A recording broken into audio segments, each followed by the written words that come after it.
ശ്രീജിത്ത് പണിക്കർ, ഇപ്പോൾ RSS ആണ് നേരിട്ട് കാര്യങ്ങൾ നിയന്ത്രിക്കുന്നത്, അല്ലെങ്കിൽ RSSന്റെ താല്പര്യമാണ് കേന്ദ്ര നേതൃത്വം പരിഗണിക്കുന്നത്. സാധാരണഗതിയിൽ സംസ്ഥാന നേതൃത്വം സുരേന്ദ്രൻ പക്ഷം അല്ലെങ്കിൽ കൃഷ്ണദാസ് പക്ഷം ഇവർക്കിടയിലെ ഭിന്നിപ്പ്, ഇവരുമായി ചേർന്ന് നിൽക്കുന്നവർ തമ്മിലുള്ള തർക്കം, ഈ നിലയ്ക്കാണ് വിവരങ്ങൾ പുറത്തേക്ക് വരാറ്. പക്ഷേ ഇപ്പോൾ ചിത്രം അങ്ങനെയല്ല. കേന്ദ്ര നേതൃത്വം തീരുമാനിച്ച പേരുകൾ അധ്യക്ഷ സ്ഥാനത്തേക്ക് വരുന്നു എന്നല്ലേ മനസ്സിലാക്കേണ്ടത്. ഇപ്പോൾ പാലക്കാട് തന്നെ നോക്കൂ, ഇപ്പോൾ തിരഞ്ഞെടുപ്പ് വരുമ്പോൾ ഇപ്പോൾ സുരേന്ദ്രൻ പക്ഷത്തുണ്ടായിരുന്ന ഓമനക്കുട്ടന് 34 വോട്ട് കിട്ടിയിരിക്കുന്നു. സ്മിതേഷ് എന്ന അടുത്ത വിഭാഗത്തിലെ വ്യക്തിക്ക് 31 വോട്ട് കിട്ടിയിരിക്കുന്നു. പക്ഷേ ഇവിടെ തിരഞ്ഞെടുക്കപ്പെടുന്നത് പ്രശാന്താണ്. അപ്പോൾ RSS ആണ് പ്രശാന്തിൻ്റെ പേര്, യുവ കാര്യവാഹക് പ്രശാന്തിനെ നിശ്ചയിക്കാൻ വേണ്ടി അങ്ങോട്ട് ആവശ്യപ്പെടുകയായിരുന്നു എന്ന് കേൾക്കുന്നു. പല ജില്ലകളിലെയും സ്ഥിതി അതാണ്. ഇപ്പോൾ കോഴിക്കോട് നോക്കുകയാണെങ്കിൽ യഥാർത്ഥത്തിൽ കോഴിക്കോട് പ്രധാനപ്പെട്ട ജില്ലയാണ്. അവിടെ സുരേന്ദ്രൻ്റെ ജില്ലയാണ്, അത് മുരളീധരൻ്റെ ജില്ലയാണ്, അവിടെ MT രമേശിൻ്റെ ജില്ല കൂടിയാണ്. അപ്പോൾ അവിടെ ഈ 3 നേതാക്കളുടെയും താല്പര്യങ്ങൾ ഒരു തരത്തിലും സ്വാധീനിക്കാത്ത പ്രകാശ് ബാബുവിനാണ് ചുമതല കൊടുത്തിരിക്കുന്നത്. അപ്പോൾ ഇങ്ങനെ നോക്കുമ്പോൾ വലിയ രീതിയിൽ ഈ ഗ്രൂപ്പുകൾ അങ്ങ് പൊളിയട്ടെ എന്ന ഉദ്ദേശത്തോടു കൂടി നടപ്പാക്കിയതാണോ ഈ കാര്യങ്ങൾ? ഇപ്പോൾ പാലക്കാട് ചിത്രത്തിലേക്ക് തന്നെ വരികയാണെങ്കിൽ, പാലക്കാട് നഗരസഭാ ഭരണം നഷ്ടപ്പെടുന്ന രൂപത്തിലേക്ക് കാര്യങ്ങൾ പോവുകയില്ല. പ്രധാനപ്പെട്ട നേതാക്കളല്ലേ ഇന്നത്തെ വിമത യോഗത്തിൽ പങ്കെടുത്തത്. എന്താണ് പാലക്കാട് കാര്യത്തിൽ നിന്ന് തുടങ്ങാൻ തോന്നുന്നു ശ്രീജിത്ത് പണിക്കർ? എന്ത് സംഭവിക്കും നാളെ? ശ്രീമതി സ്മൃതി, നമ്മൾ കേട്ടിരുന്നത് എന്താണ്? BJPയുടെ സംഘടനാതല തിരഞ്ഞെടുപ്പ് നടക്കുന്നു എന്നാണ്. അപ്പോൾ ആൾക്കാർ നേതാക്കന്മാരെ ഇലക്ട് ചെയ്യുന്നു എന്ന രീതിയിലാണ് നമ്മൾ മനസ്സിലാക്കുന്നത്, അല്ലാതെ സെലക്ട് ചെയ്യുന്നു എന്ന രീതിയിലല്ല. അപ്പോൾ ഇതിൽ BJPയിലുള്ള, ഇതിൽ വോട്ടിംഗ് റൈറ്റ്സ് ഉള്ള, അഭിപ്രായം പറയാനായിട്ട് യോഗ്യതയുള്ള ആൾക്കാർ, അവർ പറയുന്ന അതിൽ ആൾക്കാരിൽ നിന്ന് ഏറ്റവും കൂടുതൽ വോട്ട് നേടുന്ന ആളിനെയാണ് ഒരു ജില്ലയുടെ അധ്യക്ഷനാക്കുന്നത് എങ്കിൽ, ഇപ്പോൾ ഒന്നിലധികം അധ്യക്ഷന്മാർ അവർക്ക് ഒരു ജില്ലയിൽ തന്നെയുണ്ട്. അപ്പോൾ അങ്ങനെ സംഘടനാ ജില്ലകൾ ഉണ്ടാക്കുകയും അതിലേക്ക് അധ്യക്ഷനാക്കുകയും ചെയ്യുന്നത് ആ രീതിയിലാണ് എങ്കിൽ അതിനാണ് ഇലക്ഷൻ അല്ലെങ്കിൽ തെരഞ്ഞെടുപ്പ് എന്ന് പറയുന്നത്.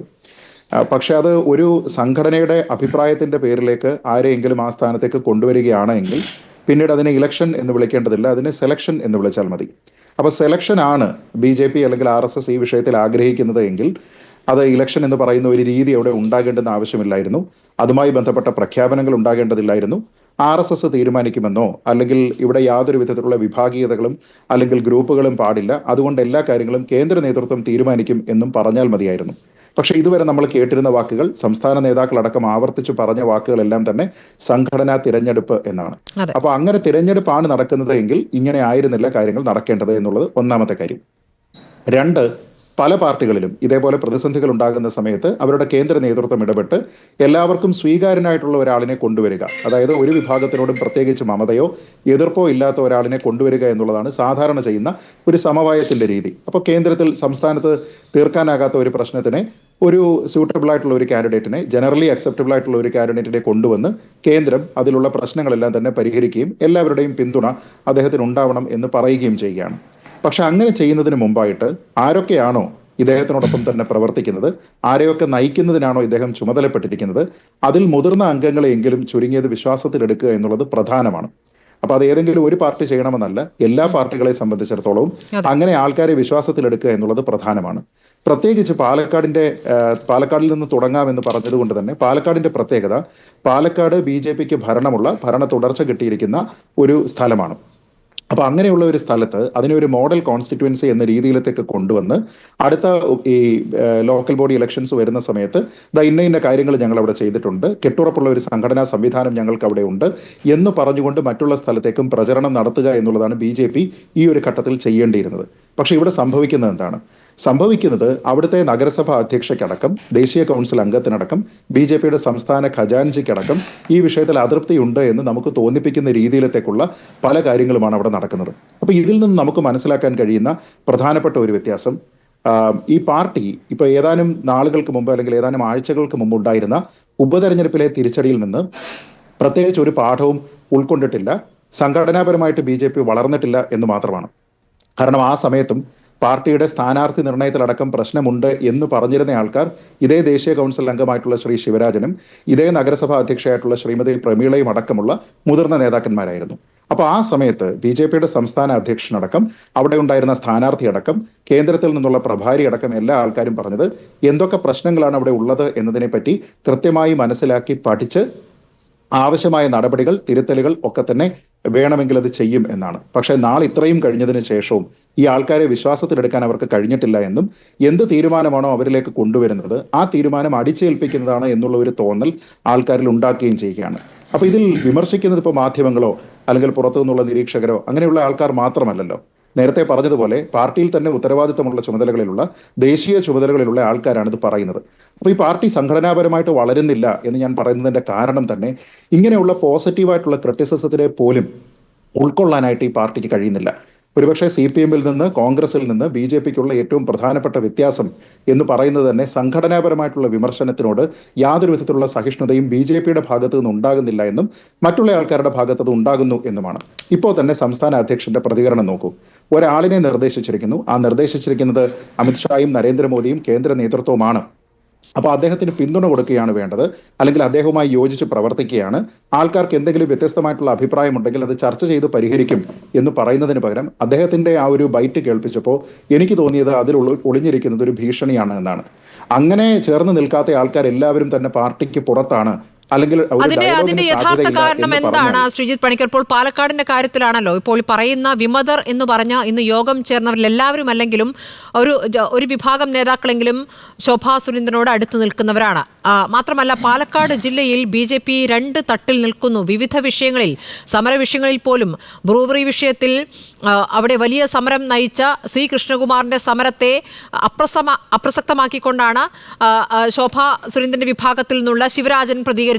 ബ്രൂവറിയിൽ സമരത്തിന്റെ ആവശ്യമില്ല, അത് ജനങ്ങൾക്ക് തൊഴിൽ നൽകുന്നെങ്കിൽ നൽകട്ടെ എന്ന രൂപത്തിൽ പ്രതികരിക്കുന്നത്. വെള്ളം നഷ്ടപ്പെടുന്നില്ലെങ്കിൽ അതൊരു സമരത്തിന്റെ ആവശ്യമില്ല എന്ന് അദ്ദേഹം തൊട്ടടുത്ത ദിവസം പ്രതികരിക്കുന്നത്. ഈ നിലയ്ക്ക് BJP-ക്ക് ഒരു ഏകാഭിപ്രായമില്ലാത്ത ജില്ലയാണ്. ലോക്സഭാ തെരഞ്ഞെടുപ്പിന്റെ ഘട്ടത്തിൽ അവിടെ വ്യത്യസ്ത പ്രതികരണങ്ങൾ നമ്മൾ കണ്ടതാണല്ലോ, പിന്നീടുണ്ടായ പൊട്ടിത്തെറിയും നമ്മൾ കണ്ടാണല്ലോ. അപ്പോൾ അതിന്റെ തുടർച്ചയായി പാലക്കാടിനെ കാണണമോ? അങ്ങനെയെങ്കിൽ നഗരസഭാ ഭരണം ഇത്രയും കാലം മേനി പറഞ്ഞിരുന്ന നഗരസഭാ ഭരണം അങ്ങ് നഷ്ടപ്പെടുകയല്ലേ? ഇന്നിപ്പോൾ സുരേന്ദ്രൻ പറഞ്ഞതുപോലെ പോകുന്നവർ പോട്ടെ എന്ന് പറഞ്ഞാൽ 80 പേരാണ് ഇന്നത്തെ വിമത യോഗത്തിൽ പങ്കെടുത്തത്. ചില്ലറ കണക്കല്ല. ആ യോഗത്തിൽ പ്രധാനപ്പെട്ട മുതിർന്ന നേതാക്കളാണ് പങ്കെടുത്തിരിക്കുന്നത്. 7 കൗൺസിലർമാർ പോയി കഴിഞ്ഞാൽ നഗരസഭാ ഭരണം വീഴും, ഉറപ്പാണ്.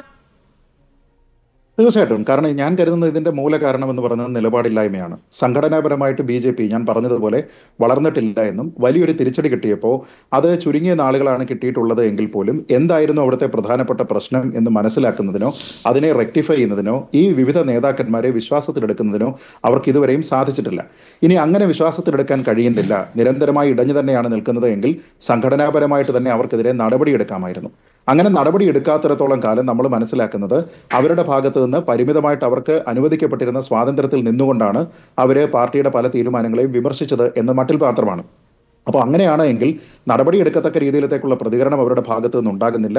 എന്നാൽ അവർ പറഞ്ഞിരിക്കുന്ന വിമർശനത്തിനെ അതിനെ സ്നേഹപൂർവ്വം അല്ലെങ്കിൽ ഒരു ചർച്ചയുടെ ഭാഗമായിട്ടൊക്കെ തന്നെ അതിനെ ഉൾക്കൊള്ളാനായിട്ട് തയ്യാറാകുന്നില്ല. മറിച്ച് ഒരു കോൺഫ്ലിക്റ്റിംഗ് മോഡിലേക്ക് അത് പോവുകയും ഈ രീതിയിലത്തേക്കുള്ള ഭീഷണികൾ പറയുകയും ചെയ്തു എന്ന് വെച്ചാൽ സംഘടനാപരമായിട്ട് BJP വളർന്നിട്ടില്ല എന്ന് തന്നെയാണ്. അപ്പോൾ എന്താണ് BJP ഈ വിഷയത്തിൽ പറയുന്നത്?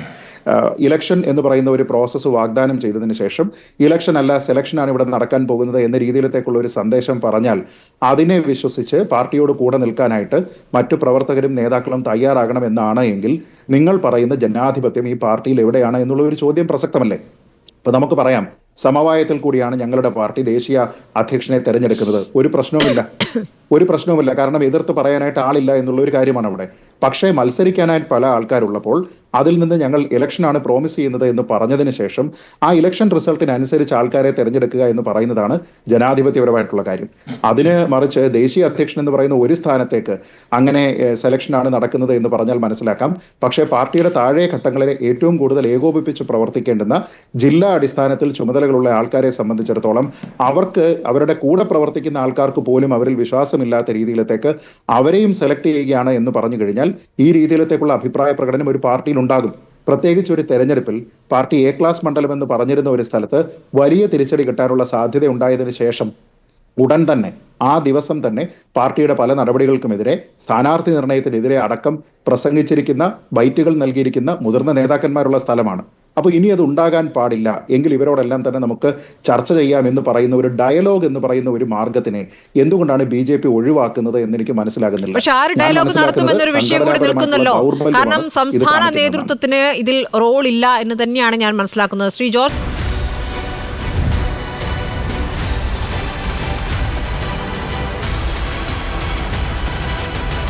ഡിബേറ്റ് വിത്ത് സ്മൃതി പരുത്തിക്കാട്.